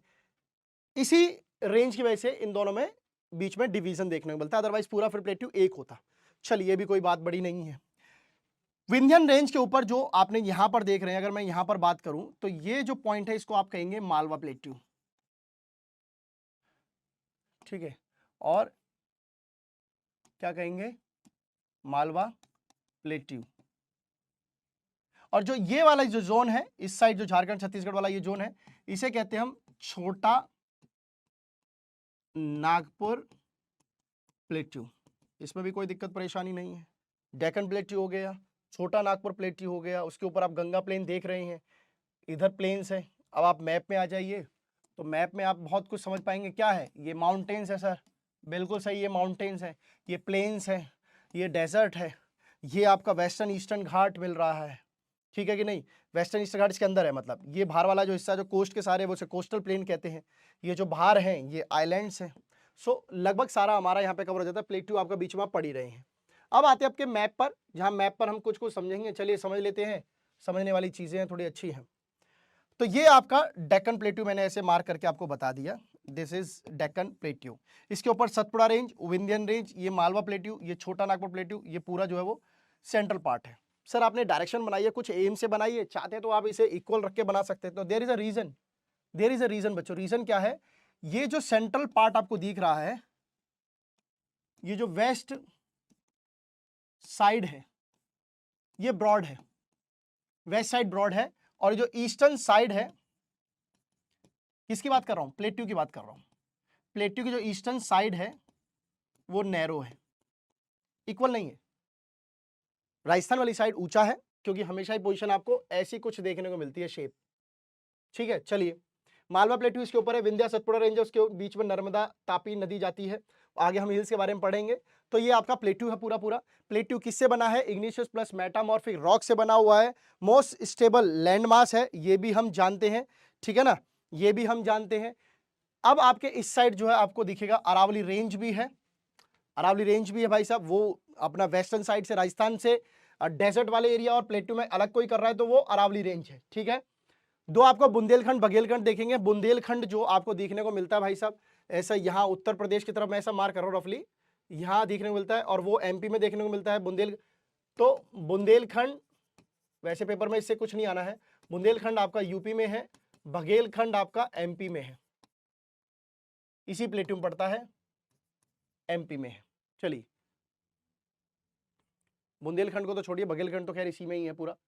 सो आपके पास अगर मैं बताऊं, जो हम सेंट्रल हाईलैंड्स पढ़ा, यानी सेंट्रल पार्ट जिसकी मैं बात कर रहा था, सेंट्रल प्लेट्यू जिसकी मैं बात कर रहा था, सेंट्रल हाईलैंड्स भी जिन्हें हम कह रहे हैं, सेंट्रल हाईलैंड्स कहाँ कहाँ है आप देख सकते हैं।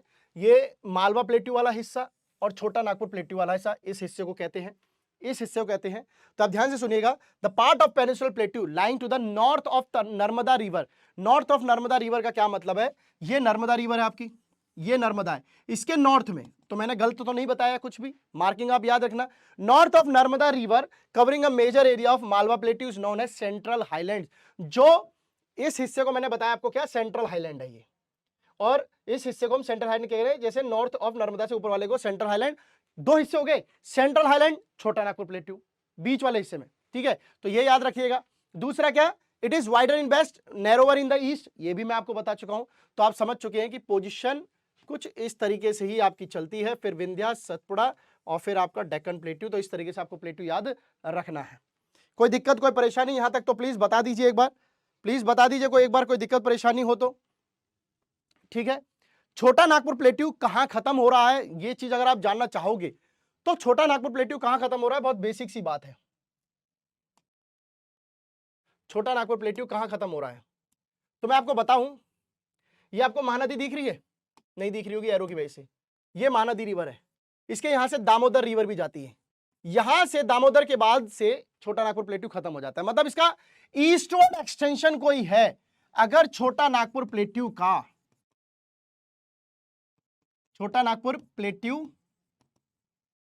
का ईस्टवर्ड एक्सटेंशन, तो वो दामोदर रिवर आपको यहां तक देखने को मिल जाएगा। यानी कि दामोदर रिवर वो पहचान है जहां से आपको यह पता चल जाएगा कि भाई यहां पे अब आपको दामोदर रिवर आ रही है, तो ये इसका ईस्टवर्ड पार्ट आ चुका है। चलिए और बात करते हैं डेक्कन प्लेट्यू के बारे में। ट्रायंगुलर लैंड मास है, कोई डाउट कोई दिक्कत कोई परेशानी नहीं, यही पर ये बताई है भाई साहब। इसमें महादेव, कैमूर, मैकल रेंज भी आती है जो इसके ईस्टर्न एक्सटेंशन पार्ट को बनाती है। ईस्टर्न मतलब वो दामोदर वाले एरिया में आ जाइए। दामोदर वाले एरिया में आएंगे तो महादेव आपका ऐसा ये मिल जाएगा, मैकल रेंज आपको मिल जाएगा, है ना। कैमूर हिल्स भी आपको यहीं मिलेंगी। कहाँ है कैमूर? ये रहा, कैमूर रेंज भी आपको यहीं मिल जाएगी। डेक्कन प्लेट्यू हायर है, वेस्ट साइड में स्लोप गिरता है तो ईस्ट साइड में वो छोटा पड़ जाता है। तो आप जैसे ये देखेंगे तो आपको यहां पर भी कुछ ऐसे ही पिक्चर देखने को मिलेगी, यहां ऊंचा सा, यहां नीचा सा, वहां कुछ ऐसा बन रही थी पोजीशन। मतलब बीच में आप विंध्या और सतपुड़ा रखिएगा। Meghalaya, Karbi Anglong Assam and northern Cachar Assam north east extension है। अब छोटा नागपुर प्लेट्यू तो हमने ईस्टर्न कर दिया, क्या उसके बाद भी प्लेट्यूज थे? तो थे। पठार उसके बाद भी है, प्लेट्यूज उसके बाद भी है। तो आपको कहां मिल रहे हैं वो? मेघालय में और असम में। मेघालय और असम का मतलब मैं अगर आपको बताऊं तो ये आपका एरिया आया, मतलब ऐसे ये गए तो फिर यहां ये था एक ही होगा, ये ऐसा रिवर ने काट दिया तो बीच में छटाई हो गई, छटाई होगी तो पार्ट थोड़ी बदल जाएगा। तो यहां पर आपको मेघालय, कार्बी एंगलोंग असम, ये आपको हिस्से में आपको देखने को नॉर्थ और कासर हिल्स, ये ईस्टर्न पार्ट, ईस्ट बिल्कुल ईस्टर्न साइड मिल जाती है। Separate by fault from the छोटा नागपुर प्लेट्यू। दोनों पे आ जाइए, ये एक है तो इसके बीच में क्या है? अब देश को थोड़ी मिलेंगे, तो एक प्लेट्यू है जिसका नाम है छोटा नागपुर प्लेट्यू, उसने डिवाइड कर रखा है, नहीं तो पूरा प्लेट्यू एक होता। चलिए ये भी मान लेते हैं। Hill ranges from the west to east are, इसमें और भी हिल्स है। क्या है भाई साहब? गारो खासी जयंतिया, ये आप बार बार ही देख चुके हैं। गारो खासी जयंतिया भी हिल्स भी इसी का ही पार्ट है, प्लेट्यूज में आ रही है। गारो खासी जयंतिया, कार्बी एंगलोंग, कासर हिल्स और आपका मेघालय, ये सब इसी में आ रहे हैं। ठीक है, तो चलिए आपको मैप क्लियर है कि नहीं क्लियर है? प्लेट्यूज में हमने क्या पढ़ा भाई? इग्निशियल मेटामॉर्फिक रॉक से बने हुए हैं। अपर में आपका central highland, central part, central plateau कह लीजिए, उसमें दो पार्ट, छोटा नागपुर प्लेट्यू, मालवा प्लेट्यू, है ना, छोटा नागपुर प्लेट्यू, मालवा प्लेट्यू, और उसके बाद नीचे की तरफ Deccan plateau. Deccan plateau triangular है, ऊपर वाले में वेस्ट साइड में थोड़ा सा चौड़ा है, ईस्ट साइड में छोटा है। यहाँ पे वेस्टर्न स्लोप ज्यादा है, ईस्टर्न स्लोप कम है। ये इसका ईस्टर्न एक्सटेंशन पार्ट जो देखिए, उसको अगर वहां पे कोई नदी बहती है तो वो दामोदर है। क्या उसके बाद भी प्लेट्यू है? कार्बी एंगलोंग है, मेघालय है, कासर हिल्स है, ये असम में है, ये भी एक्सटेंशन पार्ट है। गारो खासी जयंतिया भी इसी का ही पार्ट है। ओल्डेस्ट एंड स्टेबल लैंडमास है। क्लियर है प्लेट्यू का? आगे चलते हैं। वेस्टर्न ईस्टर्न घाट भी इसी का ही पार्ट है, बिल्कुल है।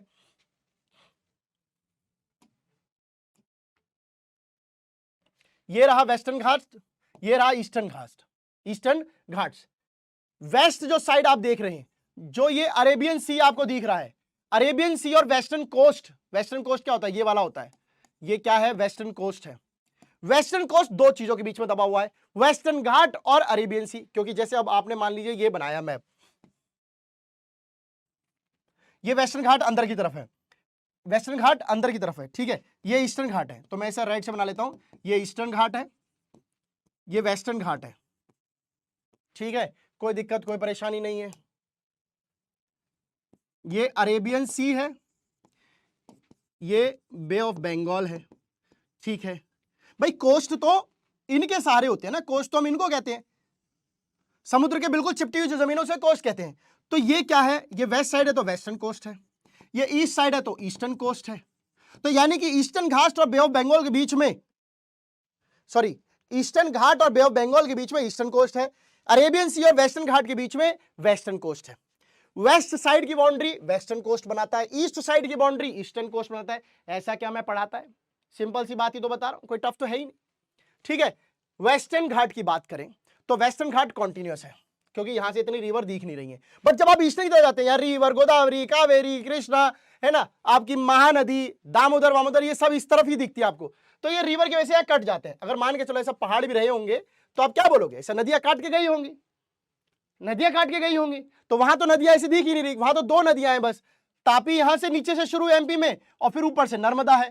तो नर्मदा एंड तापी वो भी अपना उल्टा चली जाती हैं, इधर आ नहीं रही हैं। ऊपर से ऊपर जो बीच में गलियारा मिला उसमें से निकल गई थोड़ी सी जगह में से। तो इसका मतलब वेस्टर्न घाट कॉन्टिन्यूस है, ये कॉन्टिन्यूस नहीं है। वेस्टर्न घाट की वजह से ओरोग्राफिक रेन होती है। ओरोग्राफिक रेन क्या है? ओरोग्राफिक रेन का मतलब ये है, ये आपके पहाड़ है, ठीक है। इधर से जब साउथ वेस्ट मानसून आएगा तो वो इन वेस्टर्न घाट से टकराएगा। किससे टकराएगा? वेस्टर्न घाट से टकराएगा। टकराने के कारण हवाएं ऐसा ऊपर की तरफ चलती, ऊपर बादल ऐसे भरते हैं, पेट भरता है, तभी तो बारिश गिरती है। हवा ऐसा मॉइस्चर ऊपर लेके जाएगा, जब उसकी पीक लिमिट आ जाएगी तब बरस जाते हैं। तो यही है ओरोग्राफिक रेनफॉल, जब मॉइस्चर ऐसे जाए पानी भर के ऊपर की तरफ चला जाए, पहाड़ है तो ऊपर की तरफ जाएगा ना, ऐसे पहाड़ है, ऐसे पहाड़ है तो इधर से आएगा तो ऊपर की तरफ उठेगा, इसे ओरोग्राफिक रेनफॉल कहते हैं। जब मॉइस्चर ऐसा ऊपर की तरफ जाता है, हाइट पे जाता है, फिर बारिश होती है। ओरोग्राफिक रेनफॉल इसकी वजह से होती है। अनायमुदी दोदा बेटा यहाँ की हाईएस्ट पीक है, यहाँ की हाईएस्ट पीक है अनायमुदी, आपको यहाँ ये रही, ठीक है। वेस्टर्न घाट बड़े हैं ईस्टर्न घाट से, ये भी है क्योंकि स्लोप ही कुछ ऐसा है। दिख रहे हैं कि नहीं दिख रहे हैं बेटे बताइए, इधर देखो कैसा बड़ा दिख रहा है, इधर छोटे से हैं। ईस्टर्न घाट कॉन्टिन्यूस नहीं है। यहां की हाईएस्ट पीक महेंद्रगिरी है, महेंद्रगिरी है उड़ीसा साइड, ठीक है, कोई दिक्कत नहीं है, कोई दिक्कत नहीं है। वेस्टर्न ईस्टर्न घाट, पेनिनसुलर प्लेटू क्लियर हो गया, माउंटेन्स प्लेन्स ऑल क्लियर। बात करते हैं इंडियन डेजर्ट की, भाई साहब गजब का है। राजस्थान पड़ता है, पड़ता है सर, पड़ता है, बिल्कुल पड़ता है। एरिड है, बिल्कुल पड़ता है। जो छोटी मोटी नदियां हैं, जो स्ट्रीम्स हैं, स्ट्रीम्स अपीयर होती है, बहुत अच्छी बात है सर, हरियाली हरियाली होनी चाहिए।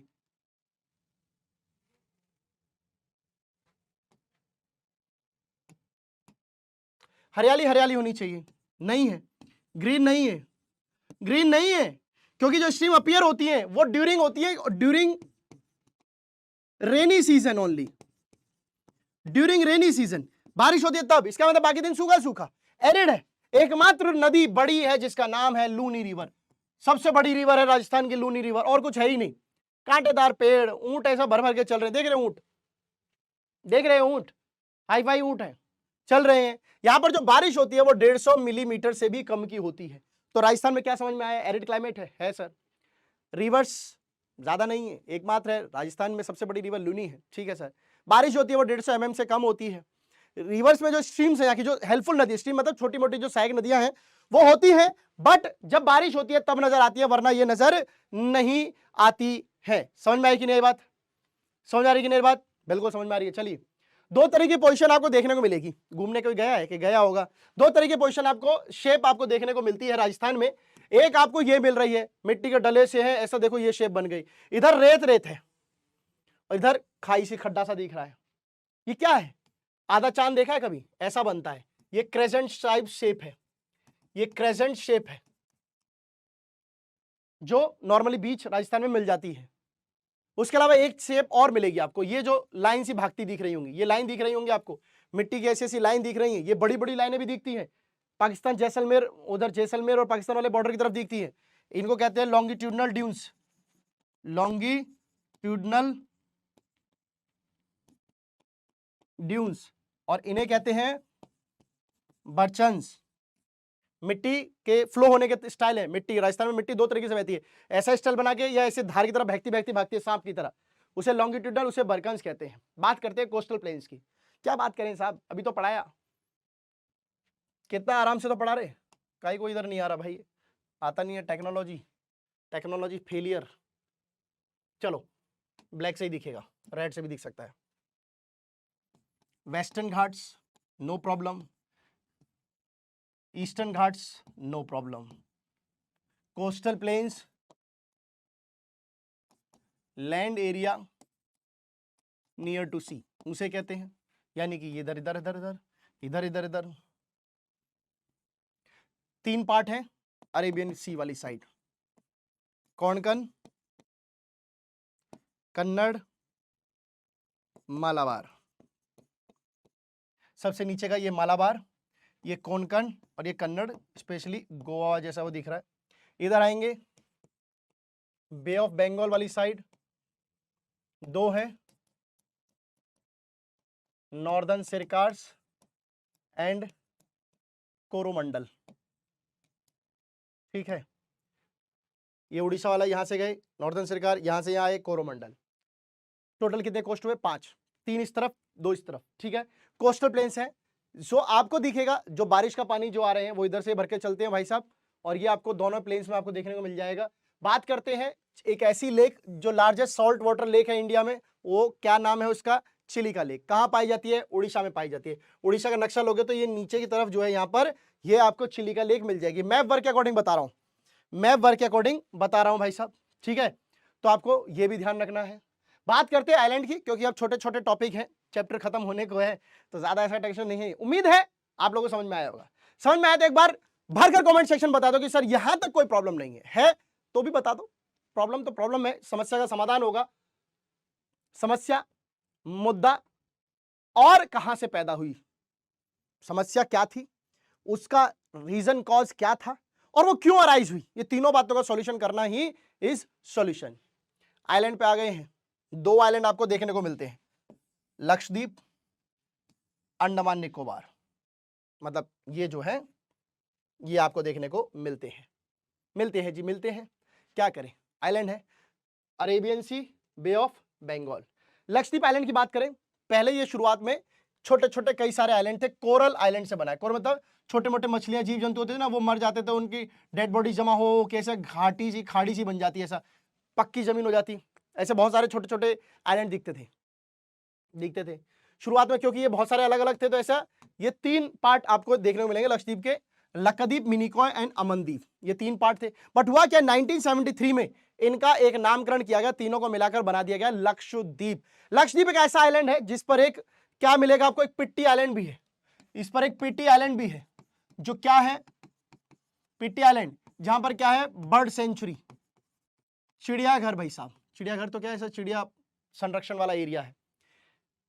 कावारत्ती इसकी एडमिनिस्ट्रेटिव कैपिटल है, जहां पर कामकाज होता है, मेन सिटी होती है ना, जैसे दिल्ली राजधानी है, तो ऐसे लक्षद्वीप मेन जो है वो कावारत्ती आइलैंड है, लक्षद्वीप पर वो है। बात करते हैं अंडमान निकोबार की, तो ये लक्षद्वीप से बड़ा है और यहाँ पर कई सारे और छोटे छोटे आइलैंड भी है। The entire group of island is divided into 2 part, 2 हिस्सों में डिवाइड किया गया है। वहां तो एक लक्षद्वीप हो गया, 3 को मिला के एक, यहाँ पे क्या है, अंडमान एक, निकोबार एक। तो अंडमान नॉर्थ का पार्ट है और निकोबार साउथ का पार्ट है। जो आप ये देख रहे हैं, ऐसा 2 ये पार्ट है, 2 हिस्सा डिवाइड कर दो। ये भाई अंडमान है, याद कर लो, और ये निकोबार है। पूरा बोलते अंडमान है, निकोबार है, लक्षद्वीप से बड़ा है, मिलाकर 2 हिस्से होते हैं, तब अंडमान निकोबार बोल रहे, मतलब अलग अलग पड़ेंगे। वहां पर 3 को मिलाकर लक्षद्वीप, मिनिकॉय और अमनदीप, 3 को मिलाकर होता है लक्षद्वीप। 1973 में एक नामकरण किया गया था लक्षद्वीप, पिट्टी आइलैंड है, अनइनहेबिटेड है। अनइनहेबिटेड का मतलब क्या है कि यहां आज तक बंदा ही नहीं आया।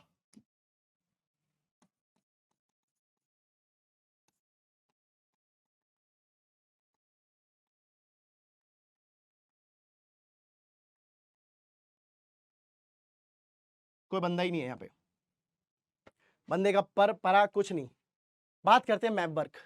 So this is your map work, जो आपको मैं पहले भी प्रैक्टिस करा चुका हूँ, दोबारा भी बता चुका हूँ अपनी लेक्चर में, जगह जगह मार्क भी कराया, बट फिर भी बताऊंगा कैसा क्या है। प्रैक्टिस तो प्रैक्टिस है। Karakoram, Zanskar, Shivalik, Aravalli, Vindhya, Satpura, western and eastern Ghat. So मुझे लगता है आप वेस्टर्न एंड ईस्टर्न घाट को मार्क करने तो कभी जिंदगी में प्रॉब्लम नहीं करोगे, राइट। वेस्टर्न घाट, ईस्टर्न घाट, सतपुड़ा, विंध्या, एमपी में आइए, ऊपर विंध्या, नीचे सतपुड़ा, गुजरात के थोड़ा सीध, वो जो नॉक सी बनती है ना, यहां उसकी सीध से थोड़ा सा हल्का सा ऊपर बना दीजिए, विंध्या एंड सतपुड़ा। अरावली की बात करें, राजस्थान वाले एरिया को ऊपर की तरफ ले जाइए, बिल्कुल वो है। शिवालिक की बात करें, जस्कर की बात करें, तो जब ऐसा हम इस चीजों करते हैं तो ये शिवालिक है। अब पॉइंट में बताते हैं, मैप में बताऊंगा तो ज्यादा अच्छा लगेगा, ऐसा नहीं तो काम गलत हो जाता है।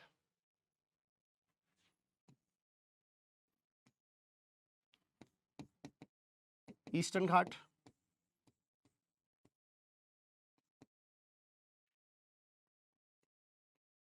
वेस्टर्न घाट, आई थिंक दुनिया में कभी किसी को इससे प्रॉब्लम नहीं होगी, ठीक है। अंडमान एंड निकोबार, इससे भी किसी को प्रॉब्लम नहीं होगी। 2 पार्ट कर दूं तो नॉर्थ अंडमान, साउथ निकोबार, ठीक है, कोई दिक्कत नहीं है। लक्षद्वीप 1973 में नाम पड़ा था, अर्लियर लक्षद्वीप, मिनिकॉय, अमनदीप, ठीक है, कोई दिक्कत नहीं है। पिट्टी आइलैंड भी यहां पर है, ये भी मार्क कर दिया है। चलिए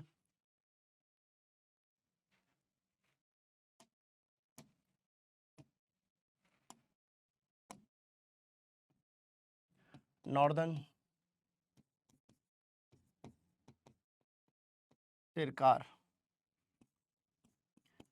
कोरोमंडल,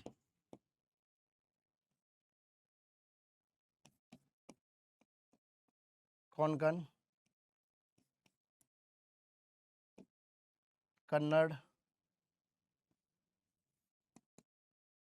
मालाबार, अरावली,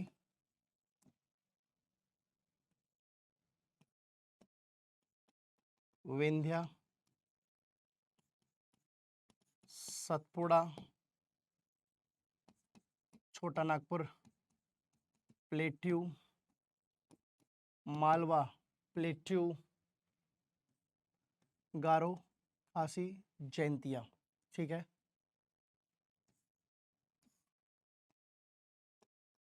असम, हिमालयाज,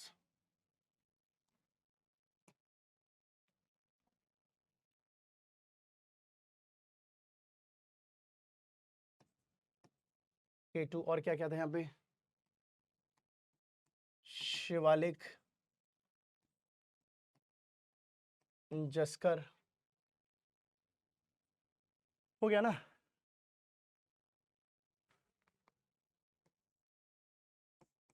उससे ऊपर कराकोरम है। देखो एग्जैक्ट तो ऐसा याद रखोगे, ऐसा लाइन बना के रखनी पड़ेगी। मुझे कैसे याद है आप सोचोगे, तो मैं लाइनों को पकड़ता हूँ, ये पॉइंट यहां से गया, फिर ये पॉइंट यहां से गया, शिवालिक हो गया, उसके बीच में जस्कर और उसके ऊपर कराकोरम डाल दो, अरावली ये हो गया। ठीक है, K2 कंचनजंगा, अनाईमुदी,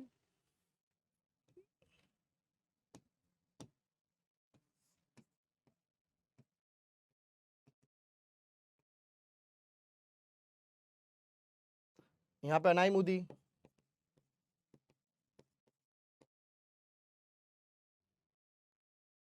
डेक्कन प्लेट्यू, छोटा नागपुर प्लेट्यू, मालवा प्लेट्यू। तो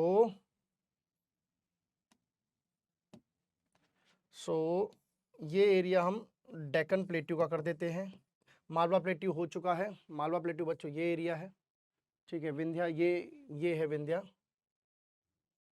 कोंकण, मालाबार, कन्नड़, नॉर्थर्न सरकार, सब कुछ हो चुका है। Everything is done from my side. समझ में आया कि नहीं आया? पूरा मैप भर गया। इसी तरीके से आप प्रैक्टिस करेंगे, बहुत सिंपल है यार, मैं भी प्रैक्टिस करता रहो, आप लोग भी करो। ठीक है, और कोई बच रहा है गंगा वंगा प्लेन डालना है तो वो भी डाल दो। लो यहाँ से ऐसा ये पंजाब प्लेन, यहाँ से यहाँ तक अपना Kumaon Himalaya, sorry Punjab Himalayas, Kumaon Himalayas, यहाँ फिर नेपाल हिमालयस, ये असम हिमालयस हो ही गया, ये पंजाब प्लेन, ये गंगा प्लेन, ये आपका फिर ब्रह्मपुत्र प्लेन। आई होप सब कुछ हो चुका है। चलिए देख लीजिए, K2 काराकोरम, जस्कर, तो जस्कर ये हो गया, शिवालिक ये हो गया, सब कुछ हो चुका है। मैप आपके पास है, आप मार्क कर सकते हैं, है ना। महादेव हिल्स और ये सब, छोटा नागपुर प्लेट्यू, सरकार, मैंने सब कर दिया, ऑलमोस्ट बता दिया। सो कहानी खत्म, कहानी खत्म होती है यहाँ पर। और मैं आपके साथ शेयर करूंगा कि क्वेश्चन आए तो मैप वर्क तो मैंने आपको बता दिया कि क्या मैप वर्क आ सकता है। क्वेश्चन की मैं बात करूं तो explain northern plains, northern plains, ठीक है। Explain greater Himalayas, compare all 3 Himalayas, brief explanation on peninsular plateau, write about islands in India। ये है मतलब जहां से सबसे ज्यादा क्वेश्चन के चांसेस है, किस किस जोन में आ सकता है अपार्ट फ्रॉम मैप वर्क। कहानी खत्म होती है साहब, बहुत कुछ करके आए हैं, माउंटेन्स पढ़े, प्लेट्यूज पढ़े, प्लेन्स पढ़े, कोस्टल, डेजर्ट, आइलैंड, सब कुछ पढ़ के आए हैं। 6 फिजियोग्राफी डिवीजन, हिंदुस्तान में सब कुछ मिलता है। 3 हिमालयस पार्ट, ग्रेटर हिमालयस, बीच का लेसर और हिमाचल, 3rd शिवालिक, उसकी 6000 मीटर एलिवेशन थी। मिड वाले की जो है वो 3700 से 4500 की एलिवेशन थी, उसकी 900 से 1100 एलिवेशन थी। 450 से मतलब 400 से, सॉरी 450 नहीं, 400 से 150 किलोमीटर, 50 किलोमीटर एंड 10 से 50 किलोमीटर, ये थी उनकी हाइट और एलिवेशन की बात करें। वेस्ट टू ईस्ट डायरेक्शन में जाते हैं, फ्रॉम इंदस टू ब्रह्मपुत्र है, हिमालय माउंटेन्स अगर मैं बात करूं या जो है मैं ग्रेटर हिमालयस की बात करूं तो लॉफ्टिएस्ट तो हैं ही, ऑब्वियसली सबसे ऊंचे हैं। हिमालयस तो वैसे भी लॉफ्टिएस्ट हैं, रग्ड हैं, एक्ट एज अ बैरियर की तरह काम करते हैं, ऊपर से ठंडी हवाएं नहीं आने देते हैं। सेंट्रल एशिया से आने वाली ठंडी हवाएं इनके थ्रू बची हुई हैं। ग्रेटर हिमालयस की बात करें तो काफ़ी इंपॉर्टेंट है। इसका जो कोर पार्ट है वो ग्रेनाइट का बना हुआ है। यहाँ पर आपको मतलब हमेशा बर्फ मिलेगी। सेकंड में आते तो आपकी ज़्यादातर वैली और घाटियाँ वाटियाँ सब इसी में मिलती हैं आपको। लास्ट वाला जो है उसके बाद आपको देखेंगे यहाँ पे डिवोशनल वर्क ज़्यादा है, यहाँ पे मिट्टी बहुत ज़्यादा पाई जाती है और उसके बाद से आपका प्लेन एरिया स्टार्ट हो जाता है। प्लेन एरिया में पॉपुलेशन बहुत ज़्यादा है, रीज़न बीइंग कि यहाँ पर फर्टाइल लैंड मिल जाती है। फर्टाइल लैंड होने का रीज़न है कि यहाँ पर गुड एलुवियल सॉइल यानी कि आपकी खादर बहुत मिलती रहती है। आपकी भाबर वो एरिया है जहाँ पर पत्थर चट्टानें पाई जाती हैं, तराई वो है जहाँ से पानी नज़र आता है चट्टानों के बाद से। भाबर वो है जो ओल्ड सॉइल है, जो कभी ज़्यादातर बाढ़ आ जाए तो ही वहाँ पर पानी आ सकता है, अदरवाइज नहीं आता है। बाकी सब सॉर्टेड, ऐसा बिल्कुल सिंपल रहता है। पेनिनसुलर प्लेट्यू के हमने दो हिस्से करे, डेक्कन प्लेट्यू एंड ऊपर का पार्ट जो सेंट्रल हाईलैंड करा। सेंट्रल हाईलैंड में दो पार्ट किए, छोटा Nagpur plateau and Malwa plateau. Deccan plateau जो है वो वेस्ट साइड से ज़्यादा चौड़ा, मतलब ऐसा हाइट में ज़्यादा दिखता है, स्लोप उधर ज़्यादा है, ईस्टर्न में कम स्लोप है। मालवा प्लेट्यू के और डेक्कन प्लेट्यू के बीच में दो रेंज है, Vindhyan range and Satpura range. ऊपर विंध्यन, नीचे सतपुड़ा। इसके पास ही आपको नर्मदा तापी नदी मिल जाएगी जो आपकी उल्टी साइड बहती है, बाकी सब नदियां जो ईस्टर्न साइड आपको बह रही हैं, इसमें भी कोई दो राय नहीं है, इसमें बहुत आसान है। डेक्कन प्लेट्यू या छोटा Nagpur plateau, Malwa plateau, plateau कोई सा भी हो, बना इग्निशियस और मेटामॉर्फिक रॉक से। ये प्लेट्यू का बांग्लादेश से पहले जो है दामोदर तक रुकती है, उसके बाद भी जाता है, जिसमें आपका कार्बी एंगलोंग, कासर हिल्स, मेघालय, गारो खासी, जयंतिया, ये सब आता है, ये सब प्लेट्यू का पार्ट है। और पंजाब तक इंदस और सतलुज से पंजाब हिमालय है, पंजाब प्लेन्स भी है। वहाँ से हिमाचल जहाँ तक नेपाल स्टार्ट होता है वहाँ तक अपना कुमाऊं हिमालय है, जहाँ पर आपकी काली रिवर है। कुमाऊं से भूटान और वो जो अपना बांग्लादेश की स्टार्टिंग है, जो चोटी आप देखते हो हमेशा से, जो आपने मैप में देखी होगी, इस कदर ऐसे से चलता है, फिर अचानक से खड़ी होती है, तो यहाँ तक जो दिख रहा है आपकी काली रिवर है। काली रिवर मतलब यहाँ से काली रिवर शुरू होती है नेपाल से, और यहाँ से तिस्ता है, नेपाल हिमालयस कहते हैं, और तिस्ता से दिहांग तक आपको अरुणाचल हिमालयस जो आपको मिल जाएंगे। प्लेन्स की बात करें तो 3 प्लेन्स हैं। गंगा घग्गर से शुरू होती है, वहाँ से लेकर अपना पूरा छत्तीसगढ़ झारखंड तक गंगा प्लेन है। उससे पहले वेस्टर्न साइड में आपका पंजाब प्लेन है। उसके बाद आपका ब्रह्मपुत्र प्लेन है। माफ़ कीजिएगा मैं बहुत रफ्तार से बोल रहा हूँ क्योंकि मेरी सांस थोड़ी सी ऐसा अभी तबीयत ठीक नहीं है, तो बड़ी ब्रीथिंग बड़ी जल्दी जल्दी आ रही है, और आप ऊपर से लाइट है नीचे तो आंखें चुभ रही हैं। ये सब मैंने बताया। आइलैंड की बात करें तो लक्षद्वीप एंड आपका अंडमान निकोबार है। लक्षद्वीप 3 पार्ट हुआ करते थे पहले, लक्षद्वीप, अमनदीप एंड मिनिकॉय। 1973 में उसका नाम बदलकर जो है लक्षद्वीप रख दिया जाता है। इस पर एक पिट्टी आइलैंड भी है जो कि अनहेबिटेड बर्ड सेंचुरी है, जो कि पक्षी केंद्र है, वहाँ पर आज तक कोई आदमी गया नहीं है। Lakshadweep coral island, coral polyp से बना है। कोरल पॉलिप जैसे जीव जंतु होते हैं, नीचे मछलियाँ हैं, छोटे मोटे जानवर हैं, माइक्रो ऑर्गेनिज्म, जब मर जाते हैं, डेड हो जाते हैं, उनकी बॉडी स्केलेटन से जो जमकर जो ऐसा पथराव जैसा बनता है, उसे कोरल पॉलिप्स कहते हैं। कोरल आइलैंड उसी की वजह से बनते हैं। बात करें अंडमान एंड निकोबार की, तो अंडमान निकोबार जो आप पढ़ रहे हैं, अंडमान इज एक part, Nicobar is also part. Southern part Nicobar है, नॉर्दर्न पार्ट अंडमान है। अंडमान लक्षद्वीप के मुकाबले ज़्यादा आइलैंड है, इसमें बहुत सारे आइलैंड इसमें है, स्कैटर्ड है और बड़ा भी है, ठीक है। तो बे ऑफ बंगाल की साइड आपका अंडमान पड़ता है, अरेबियन सी की साइड आपका लक्षद्वीप पड़ता है। लेक्चर में कवर किया, उम्मीद है कि आप लोग अब इसे अच्छे से रिवाइज कर लेंगे और आज के बाद कोई डाउट नहीं रहने वाला है। सो लेक्चर कैसा लगा ज़रूर बताइएगा, और अगर डाउट रहे तो प्लीज़ कमेंट सेक्शन में भर दो यार, कोई फर्क नहीं पड़ता कितने डाउट है, 10 हैं, 20 हैं, 50 है। और ये भूल कर भी मत सोचना कि टीचर अपने कमेंट्स में, लेक्चर में जाके कमेंट्स को नहीं देखते हैं, हर कोई देखता है। कई बार अच्छे होते हैं तो जल्दी रिप्लाई कर देते हैं, थोड़े से खतरनाक होते हैं तो सोच के रिप्लाई करते हैं, बट पढ़ता हर एक कोई टीचर है, क्योंकि कमेंट्स में ना एक आपके पास फीडबैक होता है कि बच्चे ने क्या पूछा, क्या हमसे रह गया होगा। रह गया इन द सेंस कि हम कोशिश तो पूरी करते हैं, बट बच्चों के माइंड में क्या होता है ना, कई बार अटपटे सवाल भी आते हैं। अभी मान लो आप में से उठ के कहते हैं सर राजस्थान वेस्टर्न साइड ही क्यों है, ईस्टर्न साइड क्यों नहीं हो गया। अब इस बात का कोई जवाब नहीं है दोस्तों, मैं इंडिया को घुमाता फिरता थोड़ी डुलूंगा। तो सिंपल सी बात है, जो लेक्चर करवाया गया है वो आपके सिलेबस के अकॉर्डिंग कराया गया है, सब कुछ चीज़ें कवर करा दी गई हैं, फुली रिवाइज हो गया। मैंने इंपॉर्टेंट क्वेश्चंस भी आप देख सकते हैं, ये सारे मैंने बता दिए हैं।